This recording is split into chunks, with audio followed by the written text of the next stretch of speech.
A very warm good evening to all of you. Welcome to the 139th session of CENTA's webinar series for teachers. I hope all of you are keeping safe and staying healthy. The topic for today's webinar is conflict management for educators, and the facilitator for this session is Dr. Pooja Jain. Pooja ma'am is a passionate educator. She believes in an inclusive education where character education is more important than content drilling. She has experience of about 15 years and is now heading the English department at the Assam Valley School.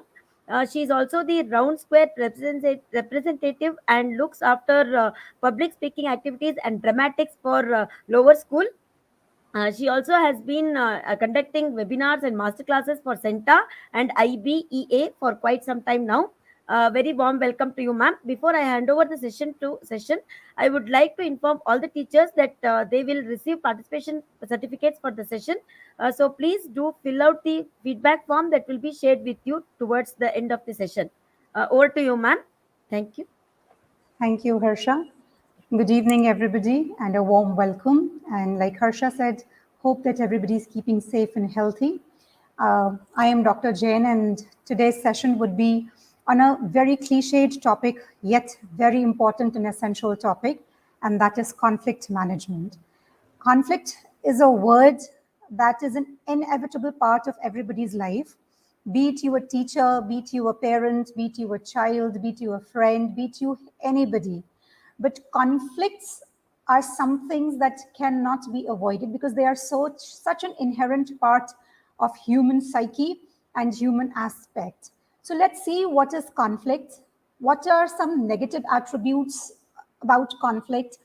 Is there any positive outcome or consequence or result of a conflict? What are some tips that we can look into while dealing with a conflicting situation? How can we overcome our personal biases and prejudices while dealing with a conflicting situation?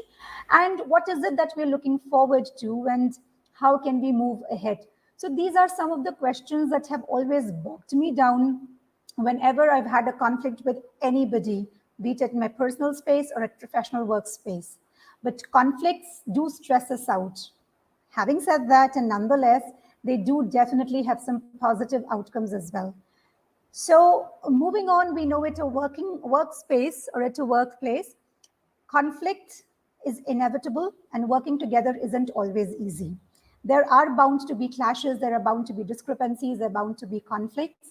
However, let us look at what is a conflict, who do we come in conflict with, how would you describe conflict?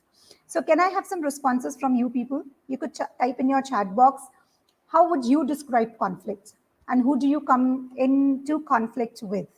So let us quickly look at a few responses. You could give one word, some expression that what is conflict to you? Or if anybody has had that conflicting experience, I'm sure all of us, day in and day out, inevitably. So just one word, differences in opinions, not coming to an agreement, somebody calls it a fight. Absolutely, these are clashes, not understanding one another, most certainly. So which means to disagreements, yes, absolutely disagreement, clashes, misunderstandings, lack of communication, negativity, yes, absolutely differences of opinions, and somebody says it's stressful, it is indeed stressful. Misunderstandings also lead to conflict, miscommunication leads to conflict. And who do we come into conflict with? Who are the people or who are the beings we come into conflict with? Yes, arguments. Competition leads to conflict, yes. Failing to listen to one another leads to conflict, yes, absolutely. So lack of communication actually, which leads to misunderstanding. So who are the people we come into conflict with, or who are the creatures we come into conflict with? Are the people or are the creatures we are closely associated with? People we know, situations we know, creatures we know, students, yes, peers, yes, when there are companions, yes, co-teachers, yes, management, yes, colleagues, boss, team members, absolutely, family, friends, colleagues. So people we know and we deal with every day are the people we come into conflict with. Some negative impact of conflict. How do we deal with that? Because somebody already wrote stress, anxiety, argument, negativity. But what are the other negative impacts of conflict? And are there any positive outcomes of conflict, if there are any? So non-cooperative people, yes, when you do not get cooperation from people, you get into conflict. Yes, we get into conflict with ourselves too. Absolutely fantastic. Why not? We have this inner conflict. Literature talks so much about inner conflict, also the inner anguish, the inner turmoil. So it is when your mind, heart, and body, and even your soul are not in sync, there is a huge conflict. So when you are not motivated, yes, your efficiency drops. Yes, you feel demoralized. Yes, there is demotivation at work. Yes, there is lack of focus. Absolutely. And are there any positive outcomes of conflict by any chance? Does anybody think, having said all of this, that conflict can have some positive result, consequence, or outcome as well? Any idea? Anyone? That what could be some aspect, some positive aspect of a conflict? So let me move ahead and let me see what conflict is, what are the negative consequences, and what are some positive outcomes also of a conflict. So conflict is incompatible yet inherent. It is when we reach irreconcilable ends, and that is where their clash is, and that is where conflicts rise and arise, and they stay for a long time. When there are difficulties in communication and there is lack of assertiveness, when there are differences of interests, desires, positions, aspirations, and conflict also is a social process. I mean, if anybody comes and tells me that they have never been into conflict with anybody or themselves, I think even a saint would not be in that position or situation.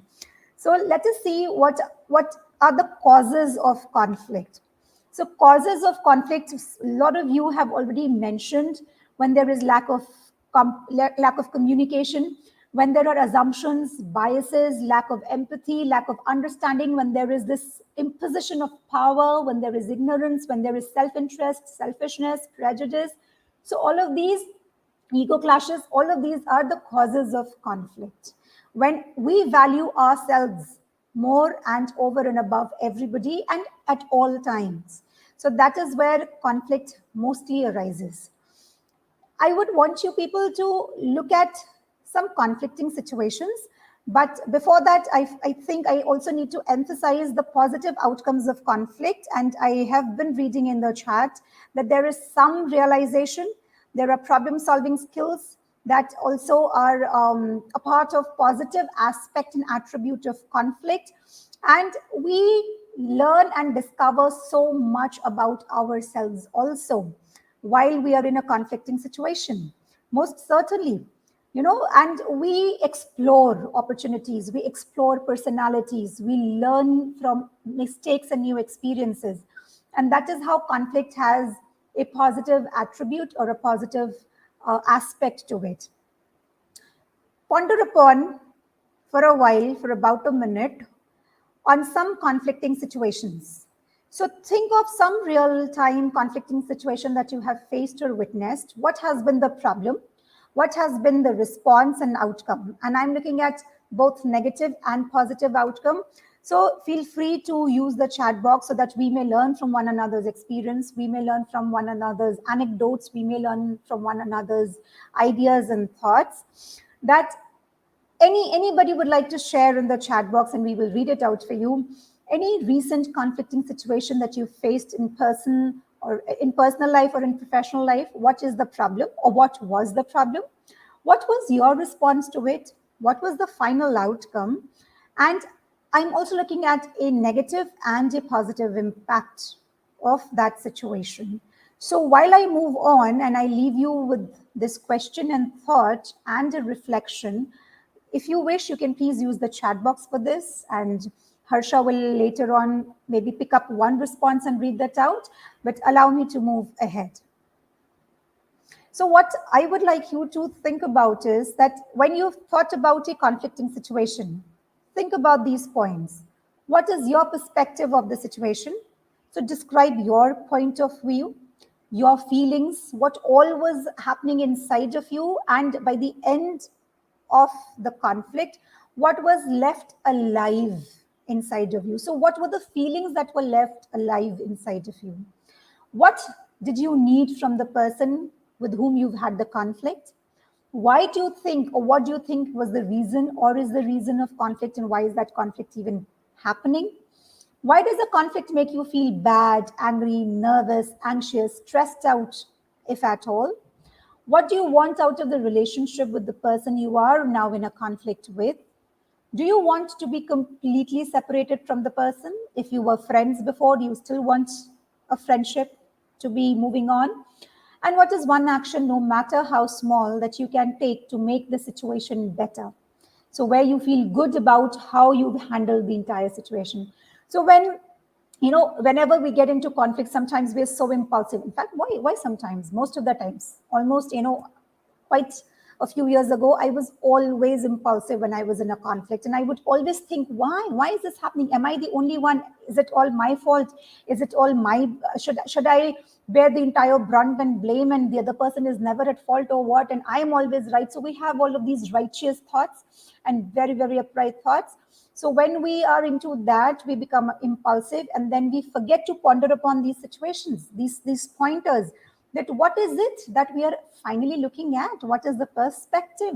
What is the larger picture? How broad minded or narrow visioned are we in terms of dealing with any conflict? Is that particular conflict, or any conflict for that matter, more important than our mental peace? How far do we want to stretch it? Are we going to be grumbling about it for the rest of our lives? Are we going to be vindictive and hold on to grudges? Or are we going to let it be and let it go, and understand that one conflict is over doesn't mean that life is over?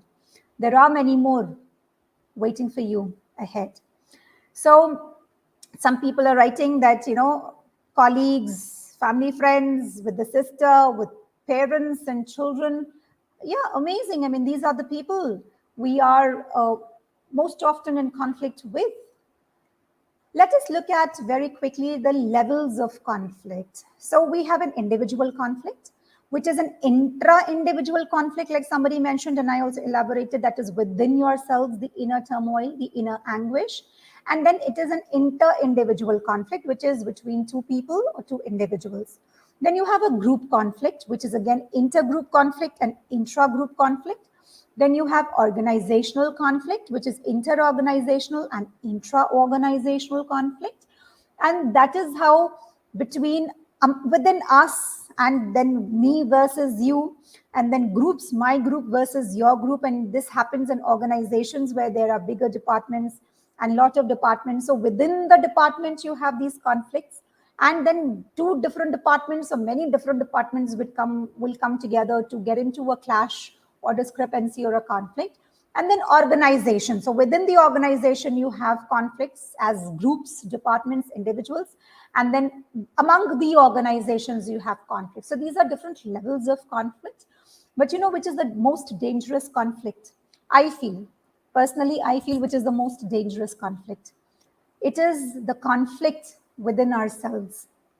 Whenever I am in an inner turmoil, in an inner anguish, in an inner conflict, that leads to a lot of unrest with me, and an unease and anxiety with me. Because till the time we are at peace with ourselves, till the time we have synced our thoughts and ideas and everything, and aligned ourselves, what we think, what we feel, and what we express, till the time all of this is aligned and put together, we will always be in conflict with ourselves. And the moment, and until and unless we are in conflict with ourselves, and we are struggling with that inner anguish and inner turmoil, no other conflict will really matter. And how much ever we try outside of us, conflicts will exist all the time. So I've already told about this, the sources of conflict. So we've talked about values, we talked about kindness and personality traits and opinions and understanding and communication and interpersonal relationships and organizational relationships, and how our environment also affects us. The surroundings, how provocative they can be at times in trying to get us into conflicts. and then how conflicts can be escalated and how they can escalate. That how from a small clash or discrepancy or a disagreement, it becomes personified, and then miscommunication, from miscommunication it becomes a lack of communication, and then we see each other as enemies, and then there is absolutely, sometimes it goes so bad that there is open hostility, and then there are polarized effects, and then people just part ways. And not just professionally but personally also, relationships are hampered, devastated, divorces happen, and people are abandoned, and relationships break down completely, and organizations come crumbling down because of clashes, disagreements turning into conflicts and disrespect. So these are some of the ways how a small disagreement and how a small disagreement, a clash of opinion, misunderstanding or lack of communication can become so extensive and huge that it becomes polarized, and relationships and organizations or departments come crumbling down just because we could not understand, just because we could not communicate, just because we could not let go, keep our personal biases, prejudices, angst, scorn, and pang aside. So, looking at it, is conflict always a bad word? Does it always have a negative connotation to it? So let's understand that conflict is not always a bad word or has a negative connotation. It can bring about changes. A lot of your social conflicts and political conflicts have brought about reformations. Every huge movement starts with a conflict. You talk about Reformation, you talk about Renaissance, you talk about the Victorian age. I'm sorry, because I come from a literature background, I'm talking about literature and arts per se. But you look at even scientific revolutions and industrial revolution, and it started with an idea or a thought. And that idea and thought, when planted and when it bore results, it led to clashes and conflicts, and all your great scientists and winners, all of that, all of those arose from an idea, and how an idea did not go down well with a lot of people, became into a clash, into conflict, into disagreements. But some of those ideas definitely revolutionized societies, political movements, and the world at large. So even within your classroom, experiencing conflict in classroom, it should not be viewed as personality flaw, and you tag one another or your children or yourself and come down harsh and very, very stringent on your children or on yourself. And it becomes, turns into enmity and hostility and hatred. But if it is just a matter of lack of communication or miscommunication or misunderstanding, then most certainly it can be talked out and it can be resolved. So not all the time are conflicts bad, and not all the time conflicts have a negative connotation attached to it. So what are the results or the outcomes of conflict? Like I said, aggression, anxiety, crime rates, abandoning of communication, absolutely destruction of communication, and the destroys personalities, and divorces, destruction of relationships. So social crime rates and social angst and anxiety and breakdown of relationships or organizations coming crumbling down. All of these are some of the negative aspects or negative consequences or results of a conflict. Let us look at the different types of conflict management strategies, because we've talked about for the past 15, 18, 20 minutes, what is conflict, the connotation of conflict, the sources of conflict, the causes of conflict, the results of conflict, the positive outcome and negative impact of conflict. And I've been reading in the chat box that yes, some of you are constantly talking that it is not always a bad word and it calls for immediate action. Absolutely, yes. But let us also look at and understand some conflict management strategies. So primarily, there are 5 that I have worked out for you people, and let's see what each of these strategies looks like. So competing style, an avoiding style, an accommodating style, a compromising style, and a collaborating style. And feel free to fit in yourself. You can maybe identify one or more styles and fit your personality trait or your conflict management style into it. But looking at each one of them very, very briefly, a competing style is a style when, one's own needs is advocated, when we consider ourselves superior, and it relies on aggression, an aggressive style of communication, and we disregard or regard very lowly for future relationships, and coercive methods of control takes power in a discussion. There is more of control, there is more of competition, and it sometimes from negativity it reaches up to a threat. When there is too much of a competition and too much of a competing style trying to bog down the other in trying to resolve a conflict, then communication gets abandoned. And then there is an avoiding type of strategy. So it's all right. It's a common response to the negative perception, because people have had those negative experiences. They have had negative perception of conflict, and perhaps it's all right to avoid it. It's okay to let it be. But what happens is, if you do not bring it up timely, it blows out of proportion sometimes. So feelings get just pent up, and then views go unexpressed, and then one day it becomes too big to ignore. So wherever need be or wherever required, it can be avoided. But if it really needs to be looked into, it should be looked into and brought up. Then you have accommodating sort of a strategy. So accommodating is a slightly higher above avoiding, in the sense that you try and find out some compromising situation wherein you are being very diplomatic. You also consider your personal needs, but also understand that relationships are also important. So you are accommodating all sides and perspectives, and you're accommodating your personal requirements and thoughts, plus keeping in mind what is required at hand. Then is a compromising approach. A compromising is an approach to a conflict in which people gain and give in a series of trade-offs. So you compromise on the situation. You make compensations, and sometimes you let things be, you compromise, and because of which discipline is compromised. Because to avoid conflict, when we compromise a little too much and we just let things be, we are then compromising on values, we're compromising on ethics, we're compromising on discipline, the younger generations.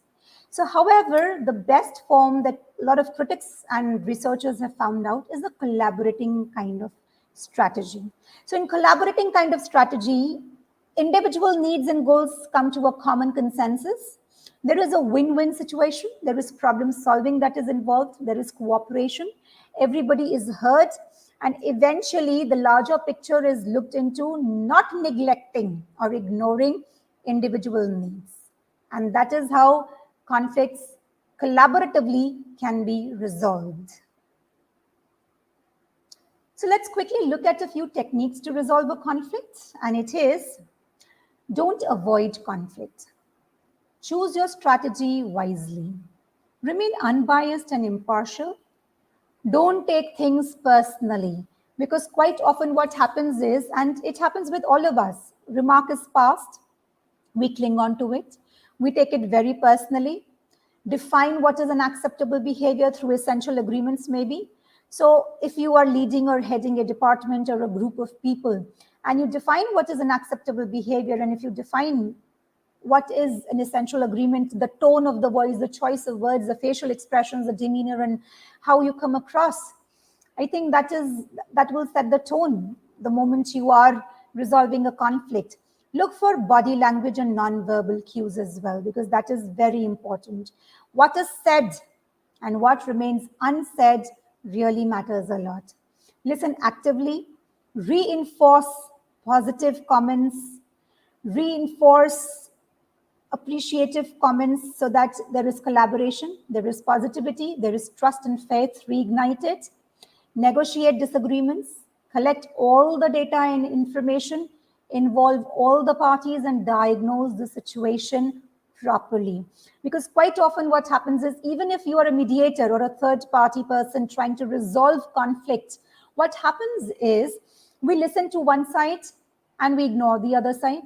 Then we listen to the other side and we ignore the truth. So there are always three sides of a story: your side, my side, and the truth. Because eventually, in trying to narrate what happened, We will try to project ourselves. The parties will try to project themselves to be better than the other, to be safer than the other, to be in the right position, so that they do not go through the negative consequences.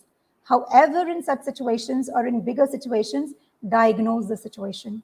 Involve everybody who is a part of that conflict. Collect all evidences, data, and information if required to be able to reach a just agreement or a verdict which is unbiased, unprejudiced, impartial, no matter who you are passing the verdict against. But the verdict that has to be passed keeping in the larger picture in mind, not neglecting or ignoring the individual needs and requirements, and also collecting all evidence and data so that nobody feels left out or neglected.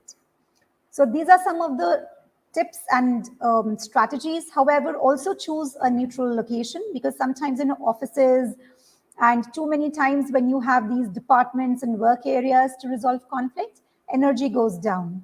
Act decisively. Very, very important. Don't jump to conclusions.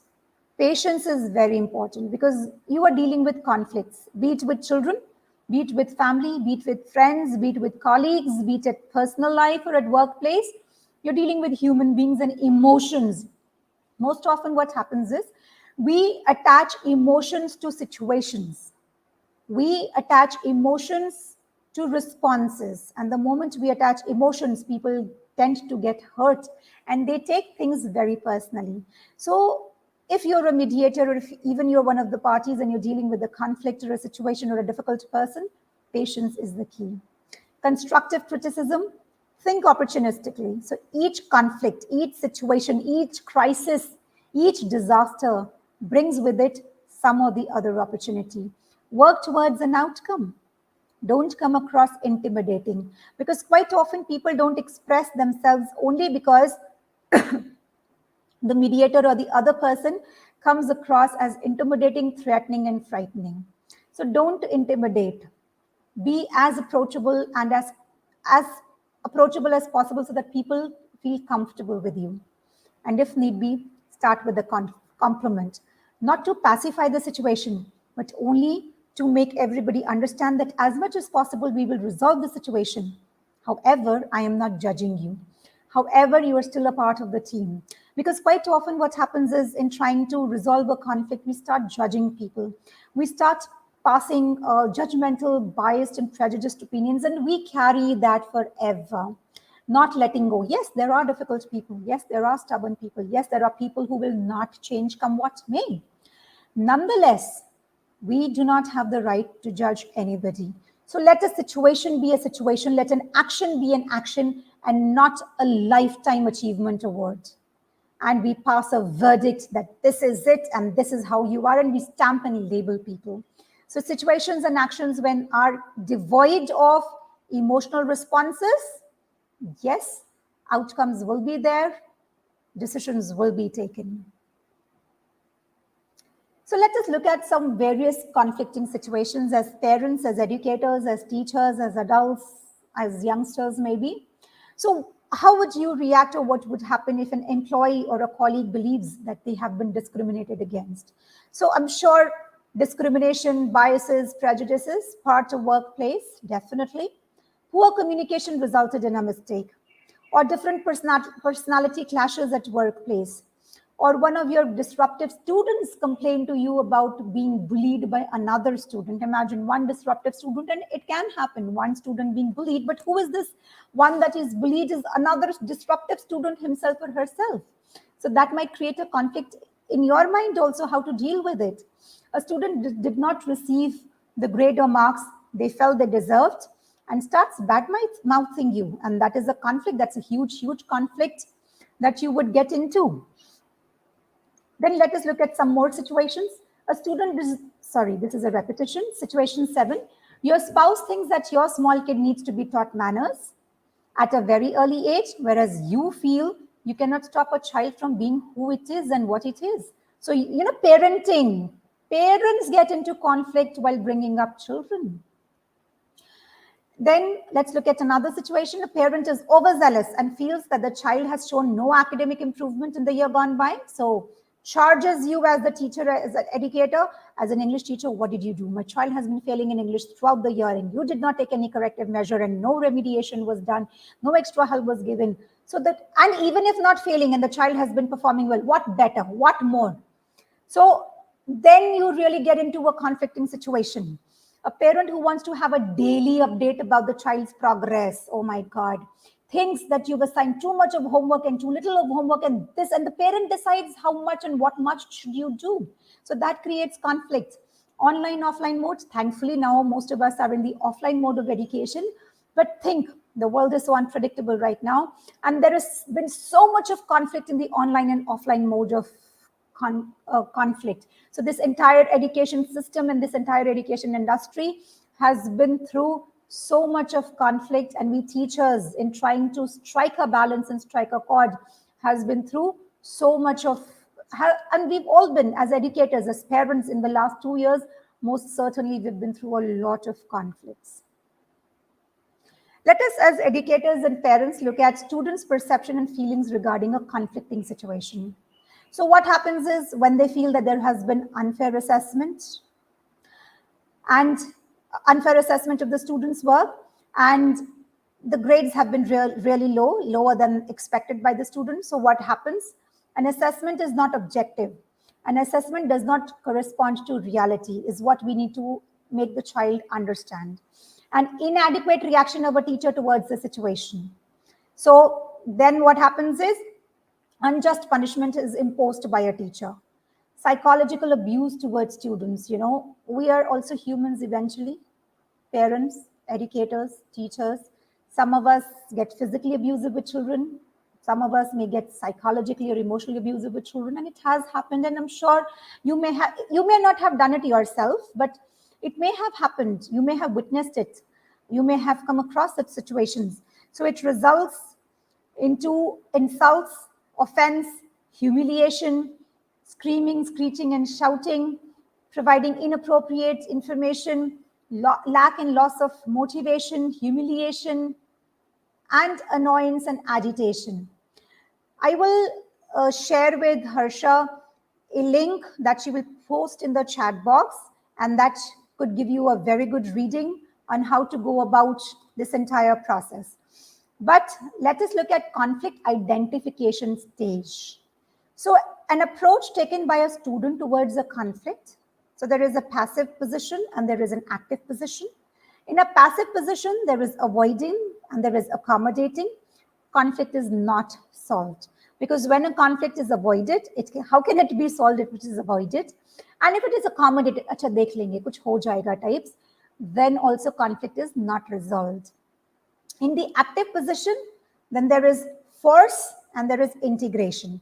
When there is force, again through passive approach, conflict is not solved. And when there is integration, there is accommodation and there is understanding and collaboration, conflict is solved. So even when you are taking an active position, take up an integrated, accommodating, collaborative method to resolve conflicts. Very quickly, I'll take you through that any collaborative process intended to address and manage a conflict should have objectives to encourage it. Commitment of time and resources, of course, but success will be the ultimate reward. So what happens is, to ensure that the approach is suitable, it is important to build trust, to have clearly defined roles and authorities, to establish essential agreements and ground rules, to promote leadership, to bring in a collaborative attitude to the table, participant continuity, time, resource, effort, energy. Cultural differences and personality clashes and power imbalances should be looked into, because then that is how it will create some sort of collaboration and an understanding. Build accountability and commitment. Make it a consensual process and not authoritative or dictatorial. Produce early measurable results. Link decision with outcomes and promote communication skills. Absolutely good communication.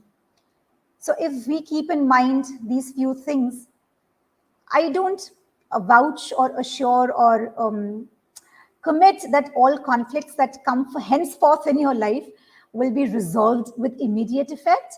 But for sure, if we bear in mind certain things, we are going to be a little more careful, a little more mindful about the approach, the end result, the objective, and the agenda. So let's look at some key factors to success and some barriers to success. So key factors to success is when there is commitment to the entire process and we want to derive and come to a conclusion, a consensus. So a leadership group who perceive it in their best interest and the best interest of the people. So I and we put together, the me and we, when that is put together, that is called collaboration. When there is cooperation among even people who have been the best of enemies, but when it comes to the organizational goal, then there is cooperation. And when you have a common goal, when you know that there are larger pictures and bigger areas of interest and commitments, realistic and satisfactory outcomes, unbiased and non-judgmental approach always leads to success. What are some barriers to success? I mean, of course, it is not such a smooth process. Conflict takes a toll on people's mind at times. There is so much of stress, negativity, anxiety, sometimes remarks, unparliamentary language. The body language changes, the tone changes, the volume changes, the look in the eye changes. So there are going to be barriers to success. The barriers to success is fear of losing power, unwillingness to negotiate, no perceived benefit, corporate philosophy. So when people run their own philosophies, when people on the top are reluctant or unwilling to take it up, and where there aren't enough success stories to resolve conflicts, previous experiences, when we carry too many baggages, because there haven't been enough success stories and there have been previous experiences, there have been fears and apprehensions and inhibitions in trying to create conflict. Sir, I'm in a session. Can I call you back? So how do we respond when people are having conflict with each other? Sorry. Don't take it personally. Avoid sarcasm. Reconciliation should be the goal. Don't catastrophize or exaggerate or trivialize. So when I say catastrophize or trivialize, I mean to say, okay, we have a situation at hand. We have people who are fighting with one another maybe, or having an argument or a disagreement.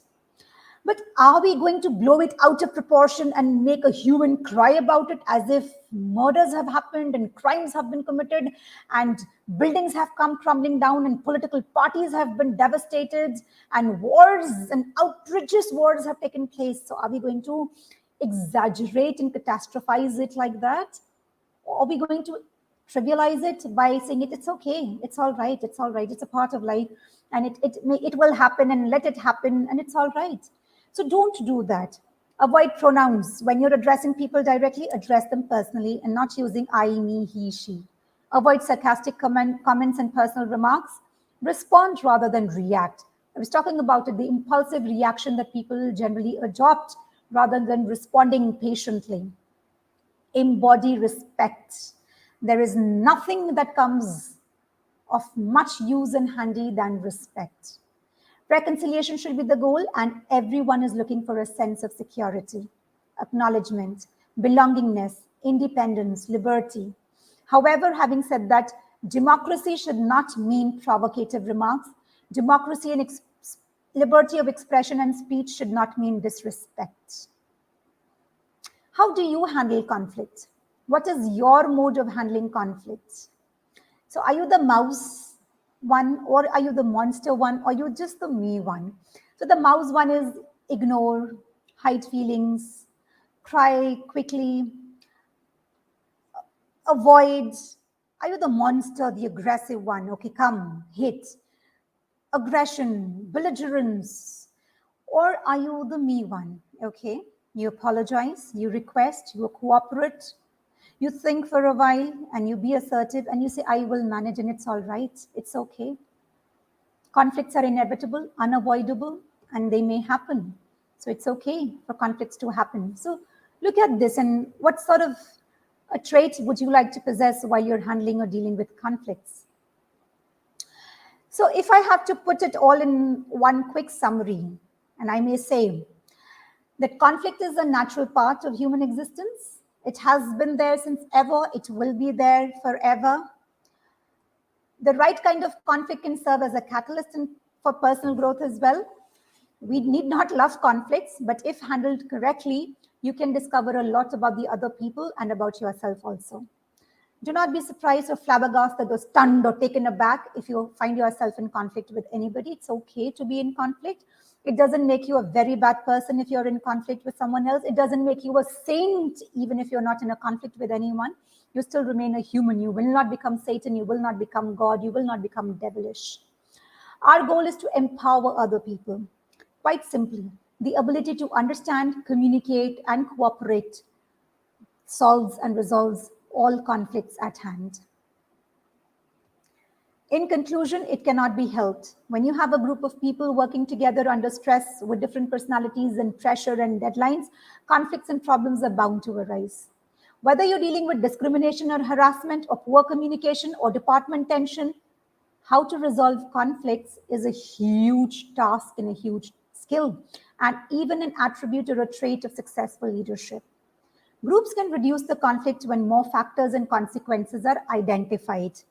Workplace, personal lives can quickly spiral out of control if conflicts are not addressed or resolved appropriately within the time. These are some of my mantras. Feel free to use them whenever you want to. But over a period of time, I have incorporated them. Disagree, but don't disrespect. Choose the battles you want to fight. Don't be prisoners of other people's thoughts. Be unbiased and non-judgmental. Choose when to be right and when to be kind. Excuse me.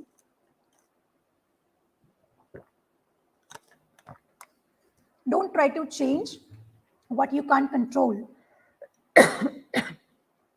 Win over yourself before you win the others, and work on people, not on performances. These are some of the mantras that I have been following throughout my journey as a leader. Harsha, can we take some questions now? Sure, ma'am. Divya ma'am is asking about how to avoid conflicts between the students. So, students like honesty. And we all will agree that today's students are not the kind of students when we were. It is good to be honest with students, but to be diplomatic, but not to be political. So if you have conflict with the student, do not please respond or react immediately. You are the adult. You have to be in control of the situation. Don't tag a student, don't judge a student, because eventually, like I said, we are the adults. Students are students, young boys and girls. The way you deal with them, the way you handle them is how it will define your relationship, connect, and bond with them. Yes, next, please. Ma'am, there is Asha ma'am who is asking about how to go about strategic cooperation among historical enemies. So I'll tell you from personal experience, you don't have to be best friends with everybody around. Not everybody can be your best friend, right? So it's all right to have historical enemies. I have some. Why to hide that? And you will. When you climb up the ladder, when you rise high in post and position, you might come across people who will become your historical enemies. But like I said, organization and the larger picture, larger commitment comes first. So when there is this common agenda and common objective and common goal of organizational commitment, then historical enemies also have to come together only to work together to be able to attain and achieve that common goal. Ma'am, another person by name Loga is asking how to handle purposeful oppression in a workplace. Purposeful operation. Oppression. Oppression. OPPRESSION. Oppression. Yeah, How to handle oppression at workplace. So see, what happens is, I think I'm not too sure who said that, but a lot of evil prospers in this society, in this world, not because of the doers, but because of the silent watchers and spectators. When we stay quiet too much and too often, tyranny, dictatorship, and oppression take an upper hand. So you don't have to tolerate that. I'm sure you have people sitting on top, you have authorities you want to work around with. Take it up, speak up, put your foot down, because nobody should be subjugated, subdued, or oppressed. Why should you be? We are not slaves. We're all humans. We have a right to live with dignity and respect. So why should we be oppressed? And why should we tolerate any subjugation or oppression? Everything should be communicated and put forth. Ma'am, another person by name Joshna Gaur is asking, how can I manage myself working with someone who is not working as per the standards but still giving performance? Every day, everybody's story, I think. If you're on a leading position or a leadership position, you will come across such people. You have expectations, you've set expectations, and there will be somebody who will deliver something better than or worse than. So you have to manage people. Sometimes leaders also have to become managers. Sometimes we have to become bosses also. So it's all right. You have to go with the flow at times. You cannot cling on to everything. You have to let go a few things. Ma'am, many people are appreciating the session. It was a very nice and wonderful session by you. And there is one more person who is telling, like, who is asking about what's the best way of dealing with discriminating bosses. That's a very sad situation, I'll tell you. When a boss is prejudiced and biased, when people sitting on the top, I don't even call them leaders, and that is why we call them bosses. Because people sitting on the top cannot and should not be biased and discriminatory in their nature. How are they even going to lead the group then? How are they going to lead organizations? But sadly, so folks, ladies and gentlemen, let me tell you that we do come across such people who are sitting at the top and yet are biased, yet are prejudiced, yet are opinionated. What much can we do about them? We can only talk, communicate, express ideas, because eventually, long or short term, we have to work with them. And however, please bear in mind, there is nothing greater than mental peace and self respect or dignity. We learn it a very, very hard way, but the day we learn it, we are not ready to settle for anything less. Anything Uh, else, Harsha? Many people are appreciating the sessions, ma'am. I uh, can read that. I can read yeah, that. yeah. I And think there there is was some more questions. I could read that. Pushpa Rani ma'am is asking how to handle jealousy among our peers as a team. Jealousy. Why do you even have to handle jealousy? You just have to ignore jealousy. People will be jealous of you or envious of you if you're doing something good, something better than them. People will try to pull you down. Your work should speak for you. Just quietly work. Let the result, karmanya badhikaraste ma phaleshu kadachan. Let your work speak for yourself. Let the outcome, the result speak for yourself. If you start being bogged, if you get bogged down by every jealousy, every envy, every remark, and take it personally and question your own self and your confidence, how are you going to deliver results then? What is your outcome be? And what will the productivity be then? It will go very low. You will get demoralized. I know over the years how much I have worked on myself in trying to tell myself it's all right. The world is not coming to an end. Somebody making a remark at you, ignore. Earlier, I'll tell you, trust me, even now, sometimes I do. I confront people. I said, all right, but then I have stopped. I enjoy what people talk about me behind my back, which means they're behind my back, right? That is why they're talking behind my back. They're far behind me. So let people be jealous. Let them talk behind your back and let them be behind you. You keep moving ahead and moving forward. Ignore such things. If you know your intentions are right, if you know that you're doing the right thing, if you know that your personal agenda and objective is aligned with the organizational goal and the larger commitment, avoid, ignore. Durga ma'am is asking any techniques to handle disciplinary issues in school. Yes, of course. Here I wouldn't say silence. Here I wouldn't even say confrontation. But you have to be, see, because when we are dealing with children, when we're dealing with young minds, how to use corrective measures and disciplinary actions is very, very important. Now, every organization, every educational institution has their own way of dealing with such things and disciplinary actions. However, like I said, reactions are not needed. We as adults cannot be impulsive with young children. We have to respond rather than react. And wherever needed, please maintain calm and patience. If you think that you cannot do it alone and by yourself, then escalate the matter and take it to the other authorities. Bring it up, but disciplinary actions cannot be compromised on. Discipline, certainly among children and young people, should not be compromised on. Majid is asking how to deal with personal attacks coming from other side. Very bad thing.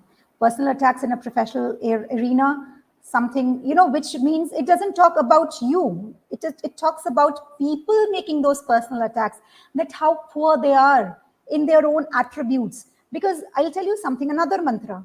You will give to the world what you have with you. You have sarcasm, you will give it to the world. You have humor, you will give it to the world. You have smiles, you will spread it around. You have negativity, you will spread it around. So what you have in your pocket is what you're going to give out. What you have inside your heart and your mind is what you're going to share and give out. So personal attacks doesn't speak anything about you. It speaks about the person making that personal attack. However, if it goes beyond tolerance, don't tolerate it.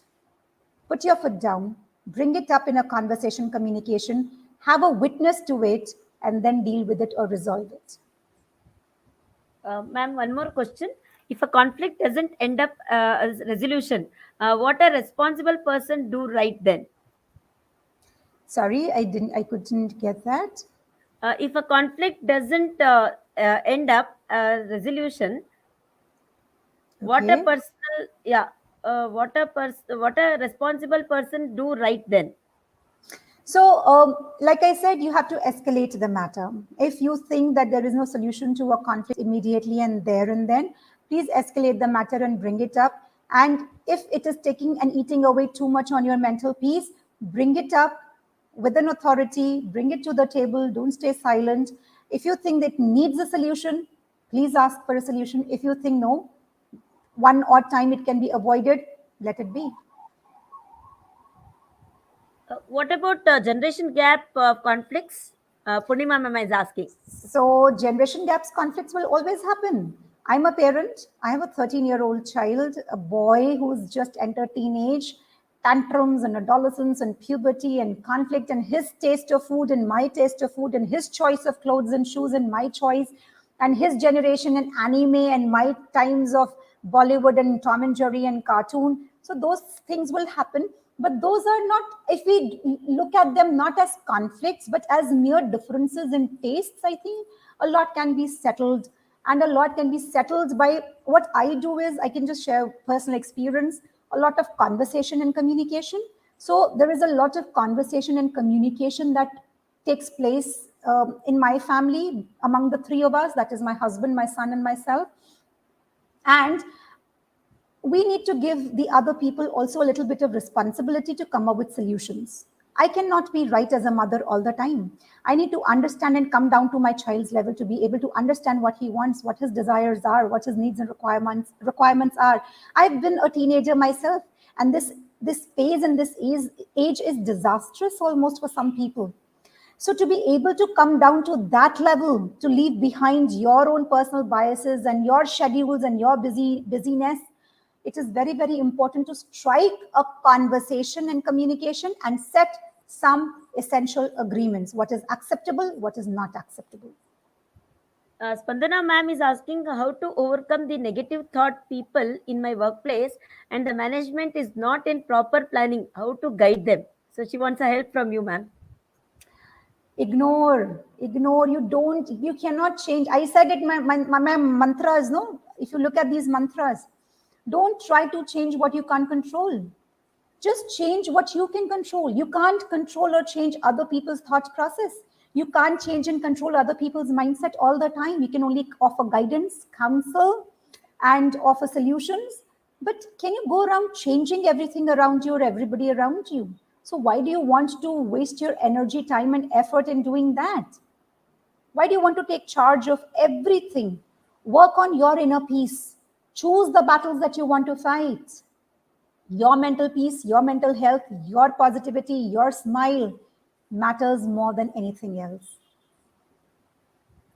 Uh, Poonam Patil ma'am is asking how to avoid troubling people which are in our routine. Avoid. You said only no avoid. So avoid. Where there is no need, don't talk to them. Don't. I mean, just smile at them, and you shouldn't come across as the avoider though. But avoid. Who's asking you to have a cup of tea or go for a date with them or go for a long drive and swish and swoosh with them? No. Do your work and go back home. Spend the time with your family. Watch a nice movie. Read a good book. Listen to some lovely music.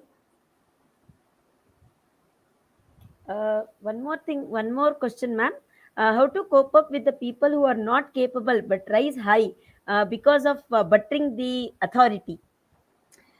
It is unfortunate, but it is prevalent across communities and organizations. Nepotism, favoritism, very, very sad situation. I will not say it is not there. I will agree with you. There are people who struggle themselves off and who really work very, very hard. And there are people who just rise high because they're lucky. One more question, ma'am. How do you deal with work in a toxic environment? If it's getting too toxic, leave. If you think you can't deal with it, it's taking a toll on you, and there is no solution coming, you try, avoid, resolve, communicate, converse, try whichever means and ways you can. If you can't, you think the toxic environment is taking a toll on you, quit. Like I said, nothing is more important than your mental health and mental peace. Nothing. You should be your priority. Your self respect and dignity should be a priority.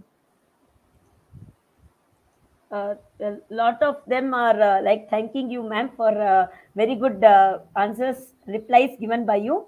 Uh, I think there are no more questions. All are related questions, and you have answered almost all the questions, ma'am. And Thank one you. more last question I'll be reading out. How to Okay. avoid a dominating mentality people? You yourself are asking me the question, and the answer is in a question. Avoid. Avoid is the word. Why do you have to deal with dominating people? Why do you have to confront them? Why do you have to sip a cup of tea with them? Ignore. Unless they're a part of your family, then good luck. If they aren't, do your work, live your life, meet with people you feel comfortable with around, greet people, talk to people who give you positive vibes and positive energy, avoid negative people, avoid people who you think are intimidating and threatening to your mental peace, to your growth personally and professionally. And that is why, divorces also happen. People abandon relationships wherever there is so much of dominance and negativity.